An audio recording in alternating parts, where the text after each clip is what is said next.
Today I am going to discuss algebraic expressions and identities. Algebraic expressions and identities define करने से पहले मैं आपको बताऊंगा वेरिएबल क्या होता है, कांस्टेंट क्या होता है. Variable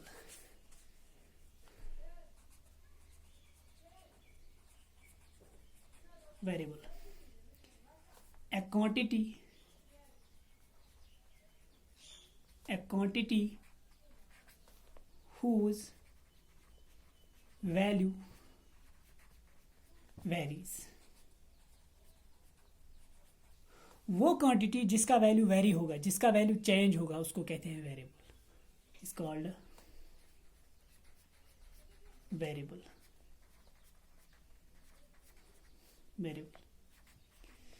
For example, if I take an equation x plus y equal to 5, x की जगह मैं 1 सब्स्टिट्यूट करूंगा. For example let y equal to 1. y की जगह मैंने सब्स्टिट्यूट किया 1, y की जगह 1 सब्स्टिट्यूट किया, तो यहाँ पे क्या आएगा x प्लस 1 इक्वल टू 5. बाकी सब ऐसे ही लिखा मैंने, सिर्फ y की जगह जो 1 सब्स्टिट्यूट किया वही वैल्यू यहाँ पे डाल दी. x equal to 5 minus 1. अब मैंने क्या किया, इस 1 को मैंने राइट साइड शिफ्ट किया. इसकी साइड लेफ्ट साइड में पॉजिटिव थी. जब मैंने इसको यहाँ शिफ्ट किया तो मुझे क्या मिला, x इक्वल टू 5 माइनस 1. यानी कि इस मतलब इस 1 की साइन चेंज हुई है. इस लेफ्ट साइड पे पॉजिटिव था, जब मैंने इसको यहाँ शिफ्ट किया इसकी साइन चेंज हुई है, इसकी साइन अब नेगेटिव आ गई. x equal to 5 minus 1 that is equal to 4. जब मैंने x को y की जगह 1 लिखा तो x क्या आया, x की वैल्यू 4 आई. अब मैं y की जगह 2 सब्स्टिट्यूट करूंगा. ठीक, अगर मैं y की जगह 2 पुट करूंगा, ये क्या आएगा, x plus 2 equal to 5. x किसके बराबर आएगा, x इक्वल टू 5 माइनस 2. इस 2 को यहाँ शिफ्ट किया, इसकी साइन चेंज हुई. x equal to 5 minus 2, 5 minus 2 that is equal to 3. जब मैंने y को 2 के बराबर लिखा तो x क्या आया, x 3. जब मैंने y पुट किया 2 को तो x आया, x के बराबर, x किसके बराबर आया, 3 के बराबर. अब अगर y की जगह मैं 0 लिखूं, y 0 के बराबर लिखूं तो ये क्या आएगा, x plus 0, x plus y की जगह 0. अब मैंने y क्या लिखा, y की जगह 0 लिख दिया तो x ये क्या आएगा, x plus 0 equal to 5. x plus 0 is what, x plus 0 is x equal to 5. जब मैंने y की जगह 0 लिखा, x क्या आया, x 5 के बराबर है. कहने का मतलब ये है कि मैं यहां पर सिर्फ चेंज कर रहा था y की वैल्यू, x के साथ मैं कुछ नहीं कर रहा था. मैं सिर्फ y की वैल्यू वेरी कर रहा था, y की वैल्यू चेंज कर रहा था. मैं खुद ही चेंज कर रहा था y, लेकिन x भी चेंज हो रहा था. जब y की वैल्यू 1 थी, x की वैल्यू 4 आ गई. जब y की वैल्यू 2 थी, y की वैल्यू 2 थी, x की वैल्यू 3 आ गई. जब y की वैल्यू 0 थी, x की वैल्यू 5 आई. मैं चेंज कर रहा था y की वैल्यू, x की वैल्यू भी चेंज हो गई. कहने का मतलब ये x एक ऐसी क्वांटिटी है, उसका वैल्यू चेंज हो रहा था, उसका वैल्यू फिक्सड नहीं रहा. इस तरीके की अगर कोई क्वांटिटी है हमारे पास, उसको कहते हैं वेरिएबल. वेरिएबल वो क्वांटिटी होती है जिसका वैल्यू चेंज होगा, जिसका वैल्यू चेंज होगा, जिसका वैल्यू वेरी होगा. ठीक, जिस तरीके से यहाँ पे x की वैल्यू चेंज हुई, पहले 4 था, अब 3, फिर 3, फिर 5. अगर मैं यहाँ पे कुछ और y की जगह लिखूं, x कुछ और आएगा. मीन्स x की वैल्यू फिक्सड नहीं है, इसकी वैल्यू वेरी हो रही है. इसी को कहते हैं वेरिएबल. उस क्वांटिटी को वेरिएबल कहते हैं जिसकी वैल्यू वेरी होगी. ठीक, अब वेरिएबल्स को हम डिनोट करते हैं x, y, z small letter से. कभी कभी किसी स्टूडेंट से पूछते हैं कि वेरिएबल्स क्या होते हैं, वो बोलते हैं X Y Z. X Y Z variable नहीं होते. वेरिएबल वो क्वांटिटी होती है, वेरिएबल की डेफिनेशन क्या है, वेरिएबल वो क्वांटिटी होती है जिसकी वैल्यू चेंज होगी. अब एक्स वाई जेड से हम डिनोट करते हैं, स्मॉल लेटर्स से हम डिनोट करते हैं वेरिएबल्स को. ठीक, अब constant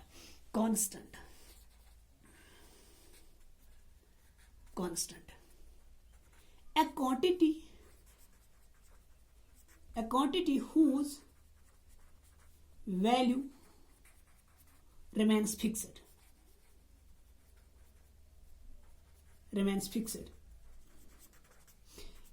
is called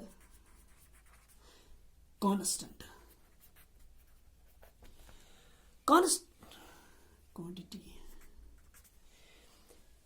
a quantity whose value remains fixed, वो क्वांटिटी जिसकी वैल्यू फिक्सड रहेगी, जिसकी वैल्यू चेंज नहीं होगी, जिसकी वैल्यू वेरी नहीं होगी, जिसकी वैल्यू फिक्सड रहेगी, उसको कहते हैं कांस्टेंट. वो क्वांटिटी जिसकी वैल्यू फिक्सड रहेगी उसको कहते हैं कांस्टेंट. फॉर एग्जांपल, अगर मेरे पास कोई नंबर है 7, क्या 7 मैं लिख सकता हूँ 8 के बराबर? नहीं, क्योंकि 8 7 से 1 ज्यादा है. इसी तरीके से क्या 7 में 6 के बराबर नहीं लिख सकता हूँ? नहीं. क्या मैं 7 5 के बराबर लिख पाऊंगा? नहीं, क्योंकि 7 is greater than 5, 7 is greater than 6 and 7 is less than 8. So we cannot write 7 equal to 8, 7 equal to 6, 7 equal to 5. कहने का मतलब ये है 7 की वैल्यू चेंज नहीं होगी, 7 7 ही रहेगा. अब ये 8 के बराबर नहीं आएगा. जिस तरीके से x एक बार 4 के बराबर आया, दूसरी बार 3 के बराबर आया, तीसरी बार 5 के बराबर आया, अब उसकी वैल्यू क्या हो रही थी? चेंज हो रही थी. यहाँ पे 7 की वैल्यू चेंज नहीं होगी. 7 हमें कभी 8 के बराबर नहीं आएगा, 7 हमें कभी 5 के बराबर नहीं आएगा, 7 7 ही रहेगा. इस तरीके की कोई क्वांटिटी है अगर, उसको कहते हैं कांस्टेंट. वो क्वांटिटी जिसकी वैल्यू चेंज नहीं होगी, वो क्वांटिटी जिसकी वैल्यू फिक्सड रहेगी, जिसका वैल्यू फिक्सड रहेगा, उसको कहते हैं कांस्टेंट. ठीक, वेरिएबल कांस्टेंट. ठीक, अब अलजेब्रिक एक्सप्रेशन, जो कि हमारे यूनिट का नाम है, क्लास 8 का यूनिट है, ये चैप्टर नंबर 9 टर्म 2 का पहला यूनिट है. ठीक, अलजेब्रिक एक्सप्रेशन. अलजेब्रिक एक्सप्रेशन को हम सिंपली एक्सप्रेशन भी बोल सकते हैं.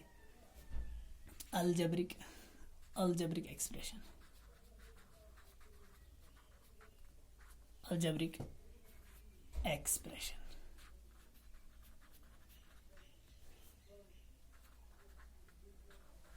Algebraic expression.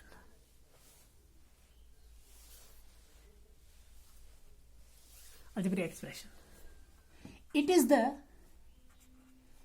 the combination of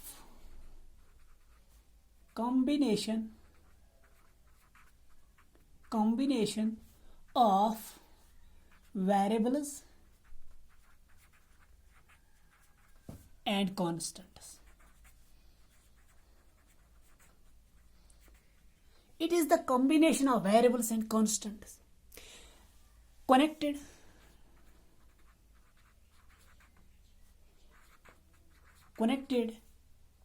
with mathematical operations.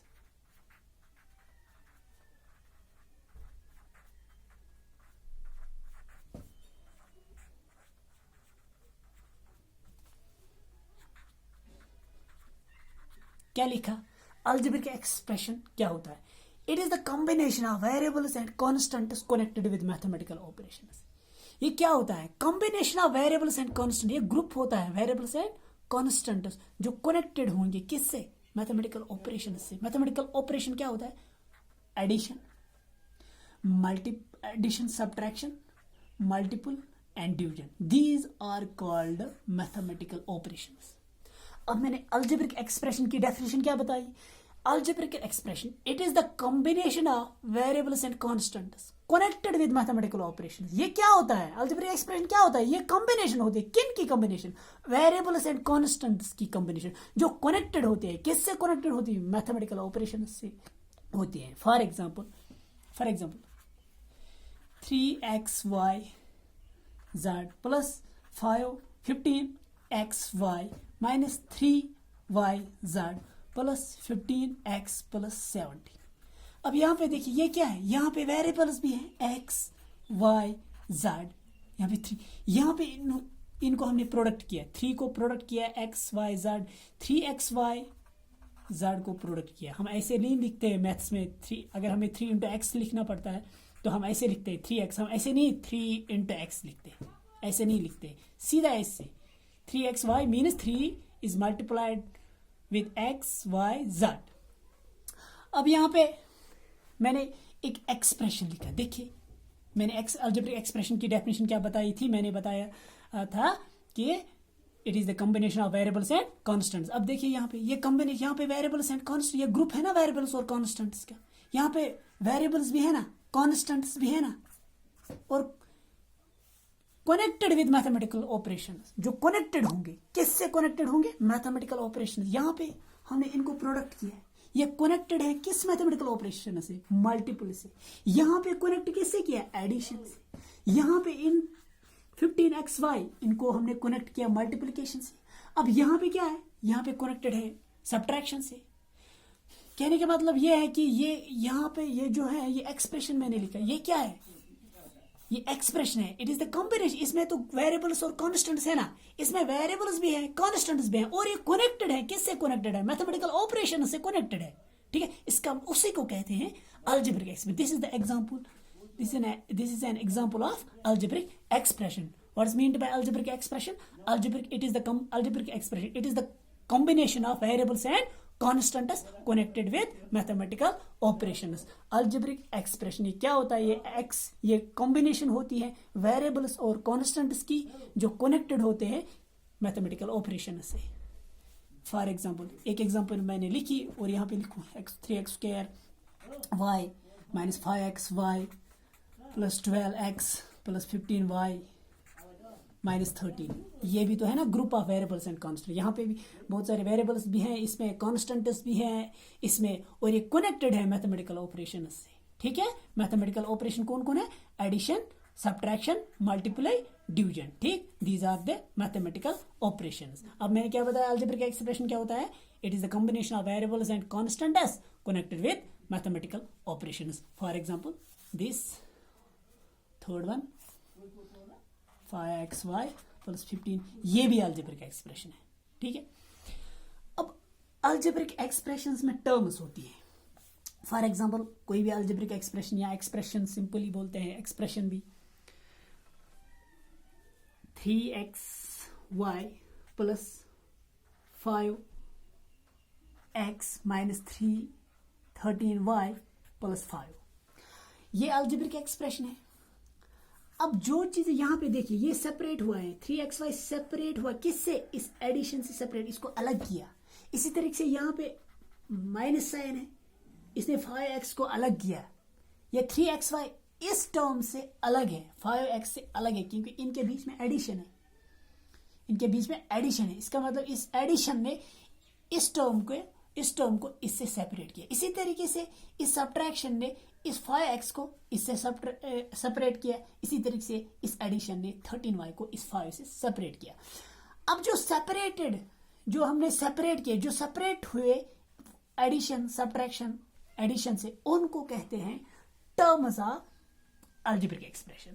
3xy ये भी एक टर्म है, 5xy ये सेकंड टर्म है, 13y ये थर्ड टर्म है, 5 फोर्थ टर्म है, ठीक। जो भी चीजें यहां पे सेपरेट हुए एडिशन सब्ट्रैक्शन से, उनको कहते हैं terms of algebraic expression. For example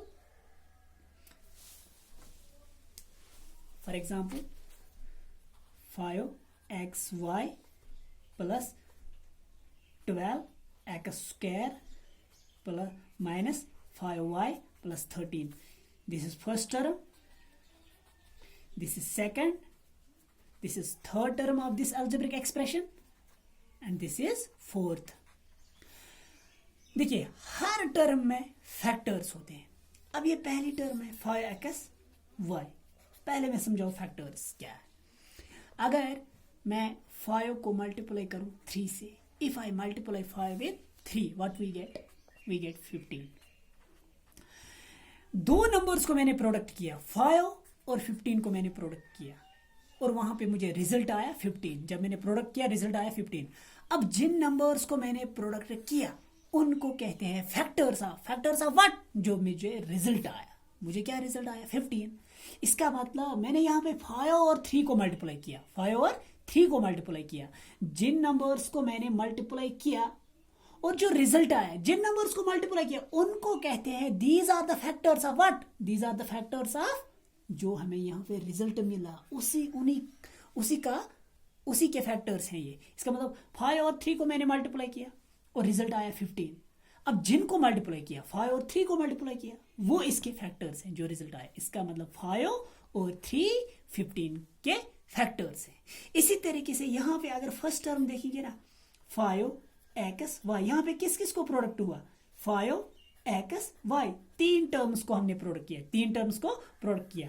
अब पहली टर्म थी 5xy, इसके फैक्टर जिनको हमने प्रोडक्ट किया वो तो इसके फैक्टर्स, यानी कि मतलब 5 भी इसका फैक्टर है, x भी इसका फैक्टर है, y भी इसका फैक्टर है। यहाँ पे जो मैंने लिखा 5xy plus 12x² plus 5y plus 3 minus 5y, अब यहाँ पे कौन कौन से फैक्टर्स है, इसका फैक्टर 5 है, x है, y है। जो पहली टर्म थी 5xy उसका कौन कौन सा फैक्टर है, 5 इसका फैक्टर है, x इसका फैक्टर है, y इसका फैक्टर है। इसी तरीके से 12x² इसका कौन फैक्टर है, 12 और x भी है, x² भी है, ठीक है। 5 और y यहाँ पे 3 इसके फैक्टर्स हैं। अब जब हम टर्म्स के फैक्टर्स निकालते हैं, टर्म्स के फैक्टर्स, उन फैक्टर्स में जो न्यूमेरिकल फैक्टर होगा उसको कहते हैं coefficient of that term. For example मेरे पास कोई भी अलजेब्रिक एक्सप्रेशन है 3xy plus 5x minus 3y plus 15। यहां पे दीजिए इस फर्स्ट टर्म का कोफिशिएंट कौन कौन है, 3xy फैक्टर्स इस टर्म के 3xy जो टर्म है हमारी उसके फैक्टर्स कौन कौन है, the factors of this term are 3x and y। 3xy are the factors of this term. अब इनमें से न्यूमेरिकल फैक्टर कौन है, न्यूमेरिकल फैक्टर 3 है। अब इस 3 को हम कहेंगे it is the coefficient of this term. Which term, this 3xy। इसी तरीके से ये टर्म हमारे पास है 5x। अब 5x के कौन कौन से फैक्टर्स है, इसका फैक्टर 5 है, सॉरी हाँ इसका फैक्टर 5 है और x है। अब इस टर्म के फैक्टर्स 5 और x है। अब इनमें से न्यूमेरिकल फैक्टर कौन है, 5 है, 5 इसका न्यूमेरिकल फैक्टर है, तो इस 5 को क्या कहेंगे, ये इस टर्म का कोफिशिएंट है। मतलब कोई भी टर्म होगी, अगर हमारे पास अलजेब्रिक एक्सप्रेशन में बहुत सारी टर्म्स, सपोज उसमें बहुत सारी टर्म्स है, अगर मैं कोई भी टर्म लूंगा, if I take any term of this expression, उसके तो फैक्टर्स होंगे जो किसी भी टर्म के फैक्टर्स होते हैं। अब जब उस टर्म के फैक्टर जितने भी होंगे उन फैक्टर्स में जो न्यूमेरिकल फैक्टर होगा, न्यूमेरिकल फैक्टर वेरिएबल के बगैर, for example variable yo numerical factor, उसको कहते हैं coefficient of that term. For example यहाँ पे मैंने बता दिया 3xy इसके फैक्टर्स 3 हैं, x भी है, y भी है। अब 3 भी इसका फैक्टर है, x भी इसका फैक्टर है, y भी इसका फैक्टर है। अब इन तीनों में से कौन सा न्यूमेरिकल फैक्टर है, 3। ये 3 इसका न्यूमेरिकल फैक्टर है, इसी 3 को कहेंगे ये इस टर्म का कोफिशिएंट है। किसी भी टर्म के जितने भी फैक्टर्स होंगे, लेकिन जितने भी फैक्टर्स होंगे उन सारों में से जो न्यूमेरिकल फैक्टर होगा उस न्यूमेरिकल फैक्टर को बोलते हैं, वो है कोफिशिएंट ऑफ दिस टर्म। जिस तरीके से यहाँ पे मैंने बता दिया 3xy एक टर्म थी, उसके फैक्टर्स थे 3xy। अब 3xy ये इसके फैक्टर्स है, इन तीनों में से न्यूमेरिकल फैक्टर कौन है, 3 इसका न्यूमेरिकल फैक्टर, इसका मतलब 3 इसका कोफिशिएंट है, 3 इस टर्म का कोफिशिएंट है, ठीक। इसी तरीके से यहाँ पे देखिए -3y इसका फैक्टर -3 है और y है। अब न्यूमेरिकल कौन है इनमें से, -3, ठीक। वेरिएबल के बगैर जो फैक्टर होगा उसी को हम न्यूमेरिकल बोलते हैं, ठीक। तो इसका कोफिशिएंट कौन है, -3। इसी तरीके से यहाँ पे 15, ये किसका कोफिशिएंट है, x। हाँ इसका, ये तो एक ही फैक्टर है यहाँ पे 15, इसको हम 3 5 भी लिख सकते, 3 इसका फैक्टर है, 5 भी इसका फैक्टर है। इसके न्यूमेरिकल फैक्टर्स 3 भी हैं, 5 भी हैं 15 में। तो अब फैक्टर्स, अब आइडेंटिटी क्या होती है, अलजेब्रिक एक्सप्रेशन बता दिया, वेरिएबल्स, कांस्टेंट्स, अलजेब्रिक एक्सप्रेशन, उसके बाद उसमें टर्म्स थी, कोफिशिएंट्स थे, हाँ, आइडेंटिटी से पहले मोनोमियल, मोनोमियल, मोनोमियल,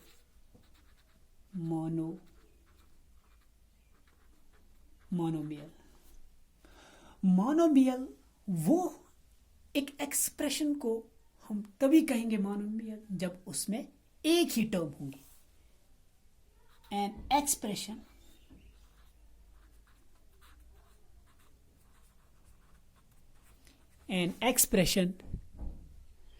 which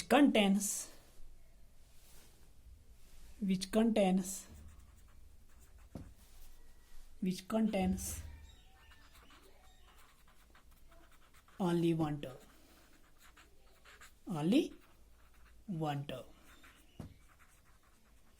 वो एक्सप्रेशन जिसमें सिर्फ एक टर्म होगी उसको कहते हैं मोनोमियल। फॉर एग्जाम्पल 3x, अब ये तो एक एक्सप्रेशन है, इसमें सिर्फ एक ही टर्म है। अगर यहाँ पे ऐसा लिखूँ 3x + 5y, यहाँ पे कितने टर्म्स हैं? 2, 3x first, 5y second term. अब इसमें 2 टर्म्स हैं। मोनोमियल वो एक्सप्रेशन होता है जिसमें सिर्फ एक टर्म होती है। An expression which contains only one term is called a monomial. अब इस तरीके से बाइनोमियल भी वो टर्म होती है, वो एक्सप्रेशन होता है जिसमें 2 टर्म्स होंगी। बाइनोमियल, एन एक्सप्रेशन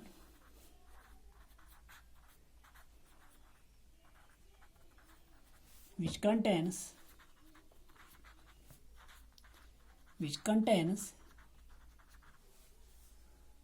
2 terms, जिसमें 2 टर्म्स होंगे। जिस एक्सप्रेशन में 2 टर्म्स होंगे उसको कहते हैं बाइनोमियल। फॉर एग्जाम्पल 5x और 13 और ये अलग है 3y, सॉरी ये तो इसमें इनमें तो एक ही टर्म है। बाइनोमियल की बात कर रहा हूँ जिसमें 2 टर्म्स होंगे, 5x + 3। अब ये एक एक्सप्रेशन है, इसमें 2 टर्म्स है। ये देखिए, एक 5x है और एक 3 है। और एक एग्जांपल 7y - 5, ये भी तो बाइनोमियल है, इसमें 2 टर्म्स हैं, 7y और -5। इसी तरीके से 13x + y, इसमें भी 2 टर्म्स हैं, 13x और y। ठीक है, ये भी बाइनोमियल है। ट्राइनोमियल वो एक्सप्रेशन है जिसमें 3 टर्म्स होंगे। An expression which contains 3 terms, an expression trinomial, an expression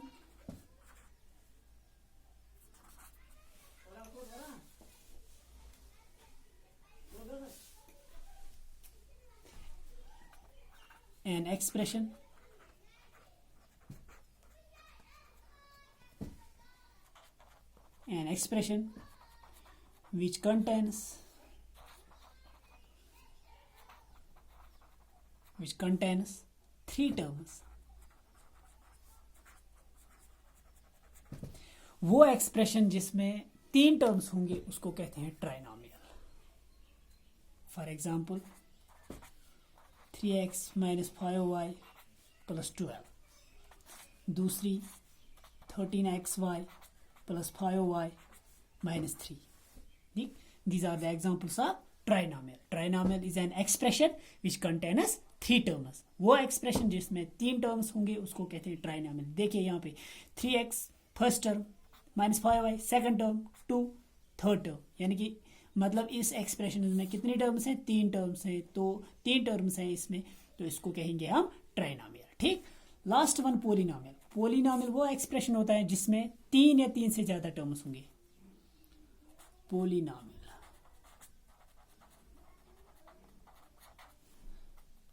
an expression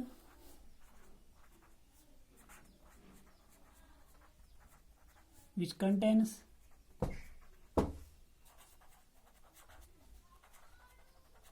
more than 3 terms, sorry जिस एक्सप्रेशन में 3 से ज्यादा टर्म्स होंगे।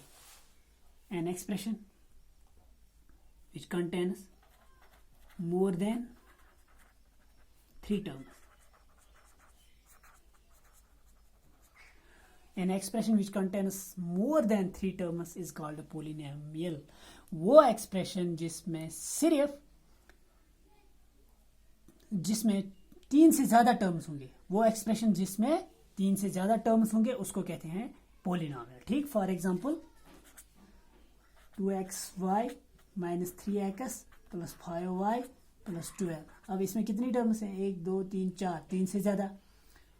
या 2x square Y plus 5xy minus 3x plus 5y plus 12.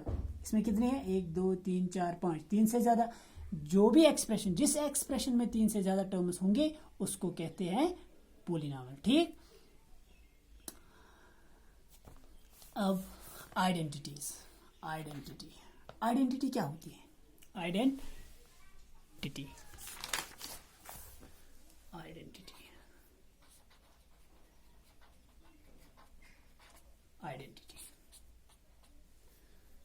Equation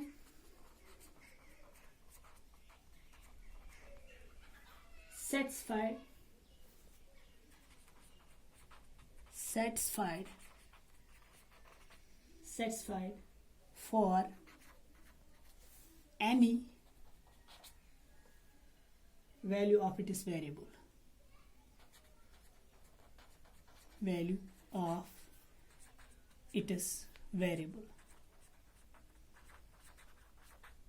इसका क्या मतलब है? Equation satisfied for any value of its variable. अगर मेरे पास कोई भी इक्वेशन है, अगर उसमें जो वेरिएबल होगा, जितने भी वेरिएबल्स होंगे, अगर उन वेरिएबल्स की जगह हम कोई भी वैल्यू डाल देंगे, तो अगर उसने उन वेरिएबल्स को सेटिस्फाई किया, तब जाके हम उस इक्वेशन को बोलेंगे आइडेंटिटी. सेटिस्फाई का क्या मतलब? फॉर एग्जांपल मेरे पास कोई भी इक्वेशन है 2x प्लस 5 इक्वल 11. मैं उस वैल्यू को कहूंगा ये इस इक्वेशन को सेटिस्फाई कर रहा है, जो मैं x की जगह सब्स्टिट्यूट करूंगा, और सब्स्टिट्यूट करने के बाद मुझे लेफ्ट हैंड साइड और राइट हैंड साइड इक्वल आएंगे. कहने का मतलब x की जगह मुझे वो वैल्यू डालनी है, ये 2x प्लस 5 जो ये लेफ्ट हैंड साइड, ये भी 11 के बराबर आना चाहिए. उस वैल्यू को हम कहेंगे वो इस इक्वेशन को सेटिस्फाई कर रहा है, जो हम इस वेरिएबल की जगह देंगे और देने के बाद लेफ्ट हैंड साइड और राइट हैंड साइड इक्वल आएगा. फॉर एग्जांपल मेरे पास क्या इक्वेशन है? 2x plus 5 equal to 11. बाद में समझाऊंगा आइडेंटिटी क्या है. पहले सेटिस्फाई जो यहाँ पे आ रहा है, सेटिस्फाई क्या होता है? अगर मेरे पास कोई इक्वेशन है 2x प्लस 5 इक्वल 11, अब किस वैल्यू को मैं बताऊंगा वो इस इक्वेशन को सेटिस्फाई कर रहा है? मैं उस वैल्यू को कहूंगा वो इस इक्वेशन को सेटिस्फाई कर रहा है, जो मैं x की जगह सब्स्टिट्यूट करूंगा, और सब्स्टिट्यूट करने के बाद मुझे लेफ्ट हैंड साइड और राइट हैंड साइड इक्वल आना चाहिए. तब जाके मैं बोल सकूंगा कि ये वैल्यू इस इक्वेशन को सेटिस्फाई कर रहा है. फॉर एग्जांपल अगर मैं x की जगह 3 डालूं, 2 इंटू एक्स, यहाँ पे 2 इंटू एक्स की जगह मैंने बोल दिया 3 डालेंगे, 2 इंटू 3 प्लस 5 ऐसे ही रहेगा equal to 11. 2 into 3 that is equal 6 plus 5 equal to 11. 6 plus 5 11 that is equal to 11. It means that left hand side and right hand side are equal. जब मैंने x की वैल्यू 3 डाली, x सब्स्टिट्यूट किया 3 के बराबर, उस टाइम मुझे left hand side और राइट हैंड साइड इक्वल मिला. तो इस 3 को मैं कहूंगा ये इस इक्वेशन को सेटिस्फाई कर रहा है. अगर 3 की जगह मैं कोई और वैल्यू डालूं, फॉर एग्जांपल मैं 4 डालूं, 2 इंटू 4 प्लस 5 इक्वल टू 11. अब इसकी वैल्यू क्या आएगा? 2 into 4 8 plus 5 equal to 11. 8 plus 5 13. 13 equal to 11. ये तो गलत है, 13 5 11 के बराबर नहीं है. लेकिन ये कब मिला? जब मैंने x की जगह 4 वैल्यू डाल दी. जब मैंने x को सब्स्टिट्यूट किया, 4 को x को पुट किया 4 के बराबर, ठीक, तब मुझे क्या मिला? 13 इक्वल 4. लेकिन ये तो गलत स्टेटमेंट है. 13 is not equal to 11. 13 is greater than 11. तो अब जब मैंने इसकी जगह क्या 4 डाला, x की जगह 4 पुट किया, तो मुझे एक ऐसी चीज मिली जो सही नहीं है, जो गलत है. मतलब मुझे क्या मिला? मुझे 13 इक्वल टू 11 मिला. ये चीज गलत है. तो अब इस x की जगह जब मैंने 4 दी तो मुझे एक गलत इक्वेशन मिली, मुझे गलत कंडीशन मिला। मुझे क्या मिला? मुझे 13 इक्वल x के बराबर आया मिला। ठीक, इसका मतलब x equal 4 is not the solution of this equation. x इस इक्वेशन को सेटिस्फाई नहीं कर रहा, क्योंकि जब मैंने x की जगह 4 वैल्यू पुट की, लेफ्ट हैंड साइड और राइट हैंड साइड इक्वल नहीं आई, इसका मतलब 4 इस इक्वेशन को सेटिस्फाई नहीं कर रहा। मैं उस वैल्यू को बताऊंगा वो इस इक्वेशन को सेटिस्फाई कर रहा है जो मैं इस वेरिएबल की जगह सबस्टिट्यूट करूं, और सबस्टिट्यूट करने के बाद मुझे लेफ्ट हैंड साइड और राइट हैंड साइड इक्वल आएगा। जब मैंने x की जगह 3 पुट किया तो उस टाइम मुझे दोनों साइड 11 आ गए, इसका मतलब 3 इस इक्वेशन को सेटिस्फाई कर रहा। जब मैंने x की जगह 4 पुट किया तो मुझे लेफ्ट हैंड साइड और राइट हैंड साइड इक्वल नहीं आई, इसका मतलब 4 इस इक्वेशन को सेटिस्फाई नहीं कर रहा। अब मैंने आइडेंटिटी बताई। आइडेंटिटी क्या होती है? एक इक्वेशन को हम equation satisfied for any value of its variable. अगर मेरे पास कोई भी इक्वेशन है, उसमें जो वेरिएबल होंगे अगर वो किसी भी वैल्यू को सेटिस्फाई कर रहे हैं, यानी कि किसी भी वैल्यू को सेटिस्फाई कर रहे हैं, तब जाके हम उस इक्वेशन को बोलेंगे ये आइडेंटिटी है। फॉर एग्जाम्पल मेरे पास कोई इक्वेशन है x plus Y equal to Y plus X. अगर मैं x पुट करूं, put x equal to 1 y equal to 2, यहां पे क्या आएगा? 1 प्लस 2, इस साइड क्या आएगा? y 2 है, 2 प्लस x क्या है? 1, 1 प्लस 2 इज 3, 2 प्लस 1 इज 3। अगर मैं डिफरेंट कोई भी वैल्यू डालूं, ये देखिए यहाँ पे अगर मैं कुछ भी x को वैल्यू दूं, वो x यहाँ पे भी है ना। अगर मैं कुछ भी वैल्यू y को दूं, वो वैल्यू यहाँ पे भी है ना। अगर मैं x की जगह 5 डालूं, y को पुट करूं किसके बराबर? 6 के बराबर। ये क्या आएगा? x प्लस y, 5 प्लस 6, ये क्या है? y plus 6, y plus x, y 6, x is 5, 6 plus 5, both are 11। इसका मतलब ये जो मैंने पहली वाली इक्वेशन ली, ये जो मैंने इक्वेशन ली x plus Y equal y plus x, it satisfies for every values of x and y। अगर मैं x और y को कुछ भी वैल्यू दूं तो ये हमेशा क्या मुझे मिलेगा? LHS इक्वल टू और HS लेफ्ट हैंड साइड और राइट हैंड साइड मुझे हर बार इक्वल आ रही है। इसका मतलब इस तरीके की कोई इक्वेशन अगर मुझे मिली तो उसको कहते हैं आइडेंटिटी। कोई भी इक्वेशन जो वेरिएबल को किसी भी वैल्यू को सेटिस्फाई करे, यानी कि अगर हम वेरिएबल की जगह कोई भी वैल्यू डाल देंगे तो इक्वेशन उन वैल्यूज को हर किसी वैल्यू को सेटिस्फाई करनी चाहिए, तब जाके हम बोलेंगे इस इक्वेशन को ये आइडेंटिटी है। फॉर एग्जाम्पल अगर मैं दूसरी इक्वेशन लूं x y equal to under root of x y, if I put x equal to 1 and y equal to 1, what I get? 1 into 1 equal to under root of 1 into 1। X और y की जगह अपनी value substitute की। 1 into 1 that is equal to 1, under root of 1 into 1 that is equal to 1, 1 equal under root is always equal to 1, under root is equal to under root of 1 is equal to 1। यहाँ पे तो हमें, जब मैंने यहाँ पे x1 substitute किया और y1 सबस्टिट्यूट किया तो उन्होंने इक्वेशन को सेटिस्फाई किया, रिजल्ट हमें लेफ्ट हैंड साइड और राइट हैंड साइड हमें इक्वल आया। लेकिन अगर मैं कुछ और वैल्यू दूं, अगर मैं डिफरेंट वैल्यू पे चेक करूं, दूसरी वैल्यू पे अगर मैं x2 y सपोज, चलो y भी 2, कुछ भी, क्या आएगा? 2 into 2 equal under root of 2 into 2। मैंने x को सबस्टिट्यूट किया 2, अब y को भी सबस्टिट्यूट किया 2, तो रिजल्ट क्या है? 2 into 2 equal under root of 2 into 2, 2 into 2 is 4 and under root of 2 into 2 is 4, 4 equal under root of 4 is equal to, sorry under root नहीं, square root of 4, 4 equal to square root of 4, square root of 4 is equal to plus minus 2। इसका मतलब यहाँ पे हमें क्या मिला? जब मैंने x को सबस्टिट्यूट किया 2 और y को सबस्टिट्यूट किया 2, उस टाइम मुझे मिला 4 इक्वल टू प्लस 2 और 4 इक्वल टू माइनस 2। दोनों स्टेटमेंट गलत है। 4 2 के बराबर भी नहीं है, 4 माइनस 2 के बराबर भी नहीं है।